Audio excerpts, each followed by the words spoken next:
الله وبركاته. بسم الله والصلاة والسلام على رسول الله. أما بعد إن الله لا يغير ما بقوم حتى يغيروا ما بأنفسهم. دلیل صبح طرب ہی سہی یہ سناٹا، مگر پہاڑ کی یہ رات کٹ چکے تو کہوں. پسے نقاب ہی پنہا سہی عروس سحر، مگر یہ پردہ ظلمات ہٹ چکے تو کہوں. یہ رات بھی تو حقیقت ہے تلخ و درد و درش، اسے سحر کا تصور مٹا نہیں سکتا.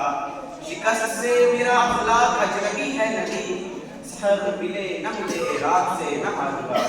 سنادید علم اور میرے مکتب ساتھیوں، وقت کے مفکر و مدبر، ادیب، فلسفی و حکیم، شاعر ملت، شاعر مشرق علامہ اقبال 19ویں صدی کا مشاہدہ کرنے کے بعد 20ویں صدی کے آغاز میں ایک خواب دیکھتے ہیں اور اپنے رب سے ایسی تعبیر مانگتے ہیں کہ جہاں لا الہ الا اللہ کے سائے میں محمد رسول اللہ کا سکہ رائج ہو. وہ خواب تھا ایک لہجہ گلستان بسانے کا، وہ خواب تھا وہاں کی ماں بہنوں بیٹیوں کو فاطمہ خولا اور سمیہ کی طرح پاک دامن بنانے کا. وہ خواب تھا وہاں کے نوجوانوں کو ترقی کی شاہراہ پر گامزن کرنے کا. وہ خواب تھا ایک ایسی ریاست بنانے کا کہ جہاں کی ترمیم بھی محمدی ہو، جہاں کا فلسفہ بھی محمدی ہو، جہاں کا نظریہ بھی محمدی ہو، جہاں کی سوچ بھی محمدی ہو اور جہاں کی امت بھی محمدی ہو.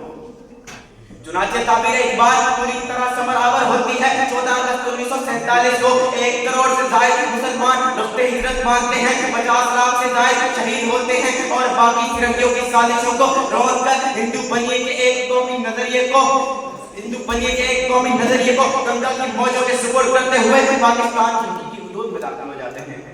صدر علی وقار مصور پاکستان کی تعبیر سے معبر اسلامی جمہوریہ پاکستان کو آج ہم دیکھتے ہیں تو دل خون کے آنسو روتا ہے، کلیجہ منہ کو آتا ہے. دنیا کی وہ معزز قوم کہ جو قربانیوں کا استعارہ تھی، آج شبنم کے قطروں کی طرح زمین پر بکھری پڑی ہے. وہ قوم کہ جس کو مصور پاکستان میں بلبل اور قمریوں کی تصویر کی بجائے شہباز اور شاہین کو ترجیح دی، آج وہ قوم لالچ و حرص سے لبریز فرنگیوں کی پھینکی ہوئی بوٹی کے عوض اپنوں کی بوٹی بوٹی کر کے ان کی موت و شہادت کی فضیلت میں لپیٹتے دکھائی دیتے ہیں.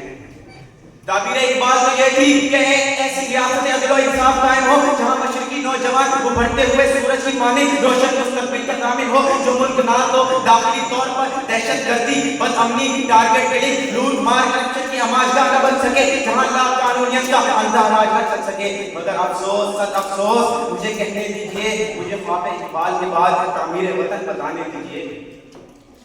جس دیش کے کوچے کوچے میں افلاس آوارہ پھرتا ہو، جو دھرتی بھوک اگلتی ہو اور دکھ فلک سے گرتا ہو، جہاں بھوکے ننگے بچے بھی آہوں پر پالے جاتے ہوں، جہاں سچائی کے مجرم بھی زندان میں ڈالے جاتے ہوں. اس دیش کی مٹی برسوں سے یہ دکھ جگر پہ سہتی ہے اور اپنے دیش کے لوگوں کو آزادی مبارک کہتی ہے.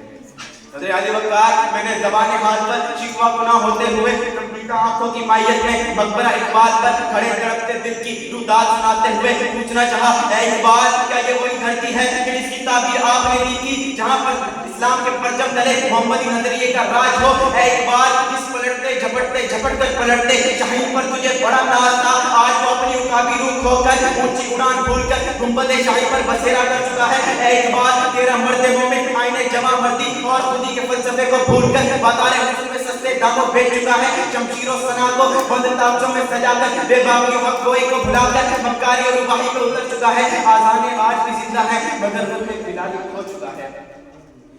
صدر علی وقار، میں مایوسی و ناامیدی پھیلانے نہیں آیا، صرف حقیقت پر مبنی تصویریں دل خداد پیش کر کے آپ کی امیدوں کو جلا بخشنا چاہتا ہوں. یاد رکھیے، عروج و زوال زندگی کا حصہ ہے. یہ سوچ کر میرے دل میں ایک سرسراہٹ سی اٹھتی ہے کہ ایک مرد کلندر اٹھے گا جو اقبال کے خوابوں کو، محمد علی جناح کی نظریات کو اور شہدائے آزادی کی امنگوں کو لے کر میدان عمل میں اترے گا. اور میرا دل یہ گواہی دے رہا ہے، آپ سب کے چہروں میں مجھے اقبال کا وہ مرد کلندر نظر آ رہا ہے جو خواب اقبال کے بعد تعمیر وطن کا نعرہ لگائے گا.